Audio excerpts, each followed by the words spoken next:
Let's chat. Welcome to episode 2 of the Let's Chat show, and I'm your host, Miss Miliana. On today's episode, we are talking about friendship. Why is it important for us to keep our friendship from tertiary and after tertiary? Okay, let's get into the Q&A session and we discuss more about it. So, as you know, my laptop is here and I'll be reading the question I put out to my community. Yeah. Okay, so the question goes, yeah. Do you think the idea of not hearing from your close friend after graduation is cool? Because after graduation is cool. Let me take it again. Do you think the idea of not hearing from your friend, from a close friend after graduation is cool to keep? Do you think one should make an effort to keep their friendship, their friendship? Yeah, so that was the question. So this question, growing up, actually, when I was in primary JHS, we always hear I always hear some of my teachers telling us that, oh, some of us here, we wouldn't be seeing each other in the next 5 years, in the next 2 years. Even it can happen that your very best friend in primary, you don't hear from him or her again. And truly, example, I had this close friend, very close friend of mine, and we don't really hear from each other. Like, it's been a while we hear from each other, but I try to actually get his or her number and talk to the person. Okay, so that was the question I put out to my community, and some comments came in. The first read of the first comment is a very long one, but we are going to read it anyways. So let's get into the comment section.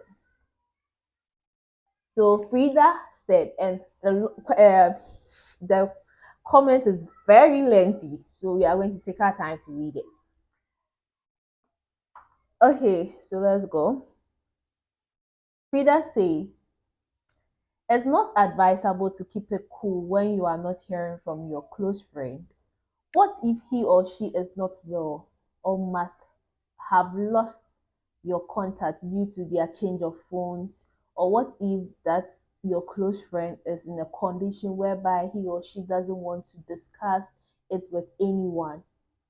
You must be worried about their silence. So when you are not hearing from your friend, it may not be that he or she doesn't want to hear from you again, or he or she's just in his corner making new friends or something. Just try to, so far as you have maybe his or her contact, you have ways and means to reach the person, reach out to the person and find out how they are doing, what they are doing, how is life treating them now they are apart and all that. It's very crucial to do that. I feel it's very crucial because as time goes on, you make friends, but the old friends also actually know you more, and then they can even recommend you wherever they go because they have a longer relationship with you. Yeah. So she also went on saying that one must make an effort to keep their friendship like any other relationship. Friendship takes work, sure. Life circumstance can temporarily prevent someone from devoting energy to a friendship, but healthy friendships tend to involve good communication. So you will probably have some idea of what is going on in the other person's life. So on a normal, I'm to read and then afterwards you give I give my comment about it. I give my suggestion or my take on the comments. But let's take it a turn in this episode and I read, I discuss it. Then we have a short section or a short show. So she actually practically has what I'm thinking in mind. Um, I wouldn't I wouldn't just say I'm moving on with my life, forgetting about my friends I made in high school, my friends I made in tertiary.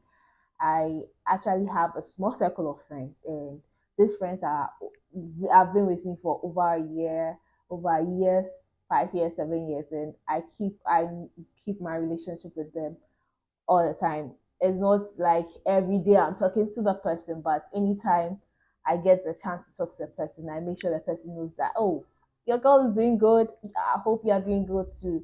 And I also want the person to feel that even though we are not in touch often or we are not in touch regularly, you know what I'm going through. So anywhere you go and stand somewhere and someone asks, "Oh, how is Meliana doing?" You can boldly say, "Oh, Meliana is doing well. She's doing this and that, this and that." So I actually try to keep that relationship with my friends, my close friends. Most of us are partner. Most of us in a crew in a group. Most of us are outside, but we still keep in touch and make sure that we know what is going on in our friends' life. And I feel that is much better than you thinking that the person is not talking to me for over a month, so I'm moving on. He or she is not my friend anymore. At least you wouldn't have to tell the person everything you're doing, but maybe as a friend, you need to know this about me, and I think it's a good one. Yeah. So let's move on to the next question, the next comment. So the next comment is from Jessica. Jessica from episode one commented on this again, and she said, "Effort, yes, only if it's reciprocated at a point. If not, move on." That was a very short comment, and I feel it's very shallow. It has a lot to talk about. I wouldn't, me personally. Okay, so all comments I read, I discuss it with my personal thoughts, my personal, and so everything is my personal thoughts, my opinions. Everybody have that. So my opinion. So you also can share your opinion over a comment, over the question in the comment section. Yeah. So I feel Jessica's comment is shallow and it speaks a lot. I wouldn't say, oh, because I greet you every morning, or I send a broadcast list to my friends. Oh, hi, how you doing every morning, and you don't reply me, so I will stop. Because I feel as I keep doing that, one time or one day that you will need me, you will realize that, oh, I'm available to speak to you because I always keep checking up. But if I say, oh yeah, I greet you, you don't even respond anymore, that means that I'm closing the chapter of our friendship. And maybe you need me, and then it'll be awkward. That awkwardness, I don't like it. So I want to let you know that, oh, since even though we are not together at first, we don't chat and talk about stuff like first, I'm still there to listen to you if I can. I'm still there to support you if I can. That's what I build my friendship on. So I don't really think of the reciprocation. Even though it's give and take, I will make sure that what I'm giving it, and then I'm not expecting much from you. I'm just making sure that you know that you can keep me as your friend. Yeah. And I also have it in mind that I don't want to quarrel with anybody. I don't want to end anything with a friend. And later the friend will go stand somewhere that she used to be my friend. I don't like to be addressed as that. Do you understand? And I would say maybe if we are not too close again, we can move to acquaintances, and then when we are acquaintances, if I see you, I greet you because yeah, we are not enemies, you get it. But some people go like she has been rude to me before and all that, so that's it. We are no longer friends. But I'm not in that school of thought. Yeah. So I think today's episode is quite short but interesting. I feel this topic is quite interesting. We have different types of friendship, we have different types of friends, and I also want to talk about one thing I actually have realized after tertiary with my friend. So, okay, so I'll say after high school to tertiary and after tertiary. So my friends from high school are my closest friend up to date. I didn't really make much friends in my tertiary level because of some because I'm more of an introvert when it comes to friendship, and all. I don't make friends that easily. And if I make friends, I try to keep that friendship to the best. Yes.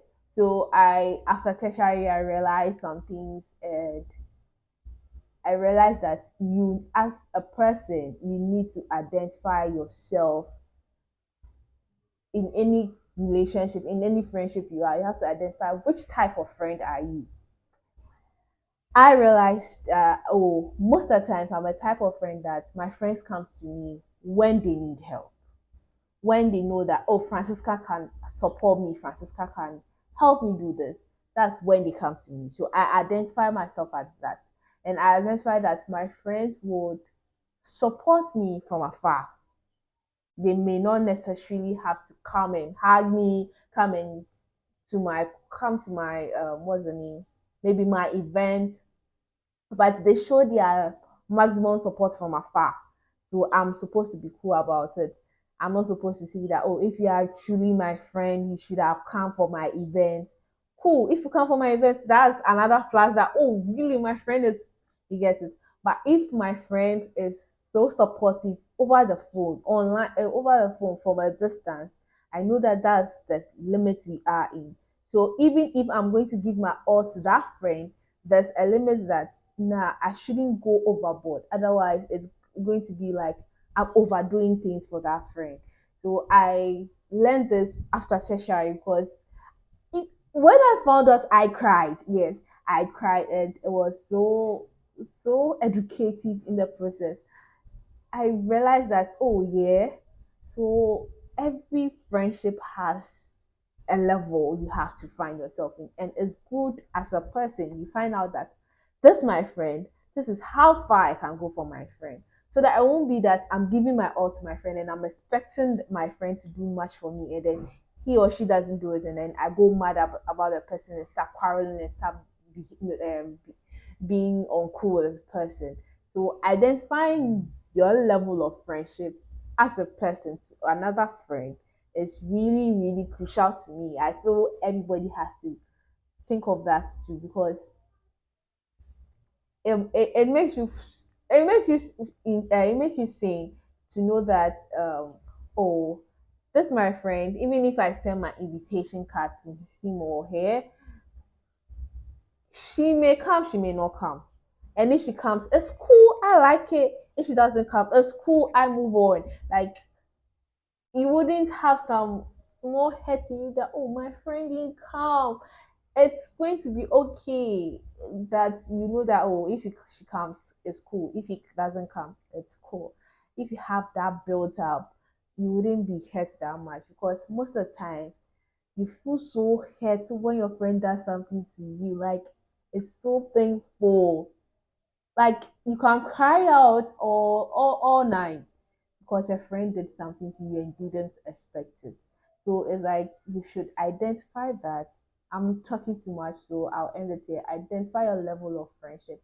How far can you go for a friend, and how far can your friend go for you, so that you wouldn't be too over expectant.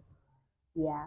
Okay, so we'll end it here. Please leave your comments in the comment section, your opinions, your suggestion over friendship after tertiary, how to keep your friends, what you should do to make sure that, oh, your friend knows that, oh, I'm in this with you and all that, in your comment section. Thanks for watching. Please subscribe to my channel, like this video, share this video, and stay tuned for the next episode.